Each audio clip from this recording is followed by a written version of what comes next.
ready? This is Nicole. Welcome to Beyond the Grind. Let's talk about it. How are you doing today?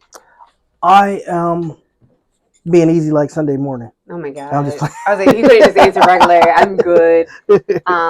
That's good. Yeah. I over the weekend was scrolling through my phone and I had the opportunity to look on social media, and there was this post that this girl was talking about, and I wanted to get your opinion on it. Okay. So the girl posted a video, and just we're gonna give a disclaimer. This could be triggering to some, but she had posted, "I have HIV, Oh no. and it's not my job to let you know that I have HIV." I'm HIV positive, right? And this is just a PSA to those that are not HIV positive. Disclosure is my choice. When I disclose and how I disclose and who I disclose to is up to me. I find it so crazy how people are telling me that I need to disclose before I go on a date, that I need to disclose before I kiss somebody. This is the craziest one. Before I even tell them my name. It's not happening. I don't think that it's my responsibility to tell someone that I'm HIV positive if they are treating me as if I'm not. Your health is your responsibility. Adopt the mindset of medical practitioners. Assume that everyone has something until they prove to you that they do not. Why are you kissing a stranger or trying to kiss a stranger that you just met? Why are you trying to have intercourse with someone raw that you just met? You don't know me from a hole in a wall. Why are you trying to put your thing inside of me without any kind of protection? Why do I have to be the one to say, hey, chill out, I'm HIV positive, instead of you asking, taking the time to know me, get to know me, let's go get tested together if you want to take the next step. Why do I have to be the one protecting you from yourself? No, baby, that is not my responsibility. And I just wanted to make that clear. Okay, love you, bye. That made me go like, I wonder how many people out there have that mindset of, it's not my job to protect you from you. Wow. What are your thoughts? I think it's a crime. What's the crime? What's criminal about it? I think she should be put in prison. For what? I'm just curious. I mean, if you have something that could ultimately affect the health of another individual, and you don't disclose that, I mean, I'm not a lawyer or nothing like that, but I mean, I think that should be something that you should have to disclose. Yeah, I think disclosure is important, right? So, like up front. I mean, I'm how talking about up front. Hi, I have HIV. Like put a name tag on. Stop. No, I'm not. But if you getting that involved with somebody, like, you should have to let them know. It need to be something behind this, some laws or something. Like, look. I think disclosure is important, right? Yes. But this was her stance. She said that, one, it should be a thing of a conversation, of you getting to know the person before you were trying to jump into their bed or even kiss them or get to know them intimately, where it's a thing of, let's get tested together by the time it comes to that point. And then she could give disclosure if she felt comfortable enough to know. Her argument is people have to stop putting the responsibility on others when it comes to your health. So if you care more so about your health, why are you being so reckless? She said, matter of fact, everyone should be thinking that everyone has something. Right. Because you would be more cautious of who you give yourself to if you have the mindset of everyone could have something. And if you valued who you are in your body, you wouldn't put yourself in a position to possibly be intimate with someone and catch what they have, because you would have done the homework to find out if they have it. You would have been like, let's get tested together. Let's get our blood work. So it made me change my, because I used to feel that way. Like, that lady's selfish. You're selfish? Yeah, I really think it's selfish. I think it's selfish to put it on somebody else from something that you did. I understand some of the points she made. Like, yeah, you should get an understanding of who the person is and all those things, especially in this day and age. But I mean, at the end of the day, it's like, if you got something that could ultimately affect the person's like life, I'm talking about life or death. Like, you should let them know that up front. I mean, regardless if you feel that, you know, you could risk losing the person if they was a good person or not. But how upfront would you think? So let's say Because what's crazy is not crazy, but um, she didn't look. She looked healthy. I'll say. Can I answer So the question? sure. Because you said how upfront are they? Yeah. Like so. All At right. what point is the upfront? Can I answer the question? Mm-hmm. Okay, when you go to the dentist and you get a new dentist for the first time, you have to fill out a form the moment you walk in there. 100%. One of the questions is do you have HIV? Correct. That's how upfront it should be. He was waiting for that one. Okay. So I don't go to clubs, but let's say we're at a club, right? Uh-huh. And you're at a club, and this is before you found your fiance. So I'm not talking in that. No, sense. I understand you going. But Yeah. so let's say you're in a club and you see this person where you're like, oh, she bad. Y'all talk, chemistry is good. Y'all might be making out. I don't know how fast people make out with people, but like y'all Yeah, might be me making neither. out, whatever, stuff like that. And you're like, let me take you home. Or however it works. Let me get you an Uber. Uber. Let's go to Lyft. At 41 now, we ain't having no Ubers. Well, however it's done, No, okay? I You can tell understand. we've been off the market. Yeah. However the game gets played, it's played. At what point is disclosure important? Because were you reckless for meeting someone that day and feeling like let's jump into bed Well, I with mean, something that I think in today's day and age, like they do that like all the time. It ain't really like no, oh, let's wait 5 years or I'm gonna leave you type situation. It's more of all right, I like you, you like me. Mhm. What's the point of waiting 5 years? Let's go right now. Okay, so whose fault is that? It's her fault because at the point that he was about to order the Uber, the car, or get to his car and all that, she should be letting him know in his ear or something like, listen, I have this. And then that person should be able to make the decision, okay, let me cancel the Uber Mm-hmm. or, all right, well, let it keep on coming. But at least it was. So you think there's no responsibility put on the person for feeling like I don't know you. And in this moment of time, like I want to feel reckless because the chemistry is just there. You don't feel it's Well, also a responsibility of the person to have a respect for their body. Like for instance, when I go grocery shopping, right? mm-hmm, I'm checking labels.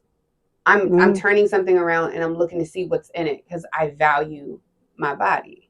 I hold the responsibility on me because I value my body. So before I do anything, especially at this day and age, and if I let's say if I wasn't married, which is hard to say, but if I wasn't married and I'm in the dating field, like I would not be able to be reckless. What did you? Matter of fact, I know you said you got your blood work before me, but let's go together. That's a whole date for me. Like we're gonna Right. get our blood work together. But you said a couple things like All right. they at the club, right? Yeah, at the club. And they having all these drinks, they having a good time. I didn't put drinks in there, but well, you didn't. I just added this to it. Oh, your detail. Because I didn't want that to be a factor. All right, but well, let's take the drinks they out. They partying, yeah, like, and then they like, you know what? All right, let's go back and Netflix and just chill. But you don't want to chill. But go ahead. Well, they say let's go to my crib and Okay. watch Netflix. All right, so nevertheless, like I agree with what you saying. To the aspect of like, yes, you should be looking out for you, Mm-hmm. but at the same token, I think the other person should disclose something to you if they know they have something that could affect your health if they're feeling you that much. Because why would you go out and be reckless when you know that what you have can recklessly hurt somebody else? I mean, I do agree. No, so let me first give this disclosure, right? I don't think that you should take your dirty Q-tip and put it in somebody else's ear. So, wow. So I do think that transparency and honesty, because I think those are two different things. Right. I believe that they both are important, especially with dating. But I feel as though when it comes to making a decision of intimacy, it's on both parties to make sure they both are, especially when you're talking about these one night stands. That's why it's important to like you realize you're connecting with souls here, and that's just right my thing that you should not be reckless with that. But for people who decide to do that, I believe it's on both parties. I can't say that she's more to blame or he would be less to blame if there was a situation that happened and they went into it and he contracted HIV because he didn't care about himself. In that moment, the risk was worth the reward. Because it is a risk. Because let's say it's not HIV. What if it was a person getting pregnant? I'm saying, like, there's so many repercussions, or I'm saying repercussions. Pregnancy had a repercussion. I want to be fair to everybody in today's world, because you saying he and she. Okay, so I'm speaking in a heterosexual situation. Okay. But I don't want to say pregnancy is a repercussion, but there's so many effects that come from having intercourse. STDs, emotional ties, pregnancies. I mean, honestly, even if it's not as deep as like STDs or pregnancies, what if they just mess up your pH balance? Like, there's so many different, so many different things can affect when you intimately get involved. I think we don't do enough work. No, I agree with that. If anything, that's what that video, it made me go like, let me hear his perspective. One. Do you think it's a generational thing? Because I remember back in our day when we was coming up, I mean, it wasn't just like you had to put in work. Yeah. It's like, yo, we going to the movies. Then you gotta select what movie you going to. You don't want to go see like Jason or nothing like that with her. So you like, all right, well, instead of Jason, let me go see Jason's lyrics. You know, it's like, okay, I gotta do something nice. All right, I gotta make sure I get a little job or something. Maybe buy her some earrings or something nice. Go eat, do all these things. But it wasn't always like that, though. If you think about it, there's probably, I'm not gonna say you because we were holy our whole lives. But I'm just saying. But I'm saying there was probably people where like if you didn't have to finesse anything, it was just like situations where it's just like, I'm gonna smash, whatever. And of course, now that there's education, I think with age behind us, and I will prefix, the person talking wasn't a young person, and that's also what threw me off. She looked, I mean, I feel like I'm young, but she looked my age, maybe a little older. It wasn't like you're talking about someone in their 20s, right? Where you can kind of give a pass for youthfulness. It was someone who seemed like kind of like they're well within life. And just that mindset, because there's a lot of times we can honestly look back and be like, that was a little reckless. Like the risk was worth the reward if you want to consider 15 minutes or 7 minutes of reward. But I'm probably saying like there's probably times where we're like, it was worth it, right? But it just made me start thinking like we have to do a better job of first valuing ourselves, because if I don't value me, right, whoever's in my space won't value me. And that's what I heard from what she was saying. She doesn't value you because you're not valuing you. So don't put it on her to value you more than what you are. So it sounds like to me that she's on a reckless abandonment because she made a decision where she didn't value her first. So now she's punishing everybody else who's making the same kind of decisions instead of informing others. But that's an assumption, because no. Let me tell you why. Ooh, okay. You like that? No. Sorry, I'm joking. But I'm gonna tell you why, because technically we don't know what caused her to be in her situation. What if she was in a marriage and her husband was sleeping with prostitutes? Or what if she contracted it like, when she got a tattoo? Or what if she could, like, I'm saying there's so many reasons on why someone can contract that outside of just being reckless. Not saying that that's not a factor and the probability isn't that, but what I will say is, what if she's contracted from someone who she thought that they were like just us two, right? And they had a dirty Q-tip and they put it in her ear. You know what I'm saying? Yeah, again, I stand on my statement again, because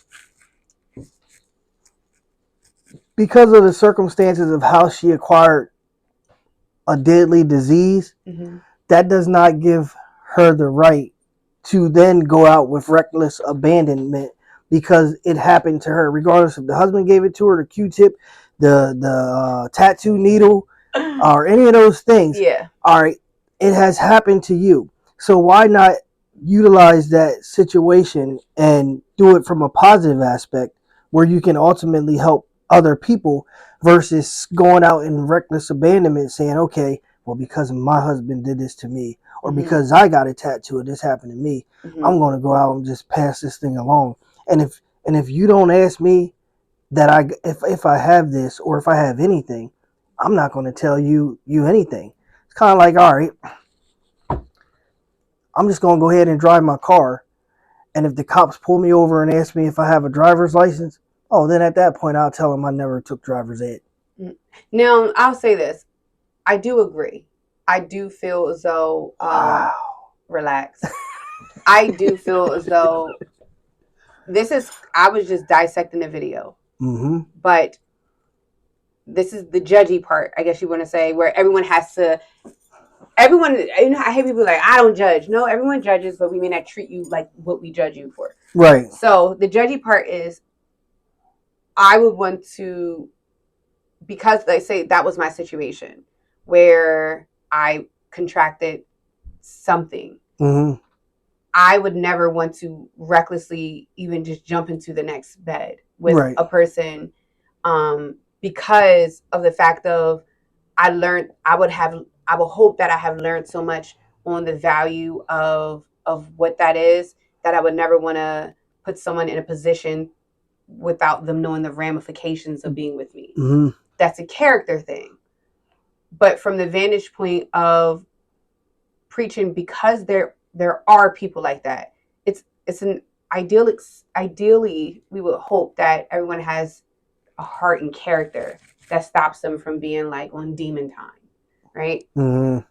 But we can't function and thinking like everybody in the world feels that way. There's people in the world who feel like her. Right. It's not my job to protect you.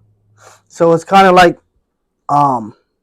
if a man without a leg was walking across the street and he saw another man that had two legs walking across the street and the car was about to hit him, and he doesn't yell and say, hey, you're about to get hit, because that can make him like him. Right. Yes, I agree that there are people like that in the world. But I guess the biggest thing I get from this is it's an all around complete learning situation for those people that are out in those kind of situations right now. Exactly. And it's easy to blame the person. So listening to it, my face was like so distorted, like, oh God. It's easy. That was easy for me to look at her and be like, that's wrong. Right.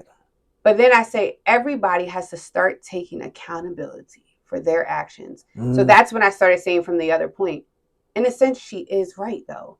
Why am I expecting someone I just met to care more for my body when I just met you and I'm willing to give you my body? I'm willing to connect with you. That is a connection. I'm willing to share almost like a soul connection and be tied to you. In a sense, for you to give me, whether you are fertilizing the egg in me, you're still spewing out life in me. And I'm willing to do that with you without really knowing you and who you are. That's reckless. So when I say for people, if we all start walking in a state and a space of valuing who we truly are, we would be so calculated on the spaces we put ourselves in, not even just sexually. Right, everything.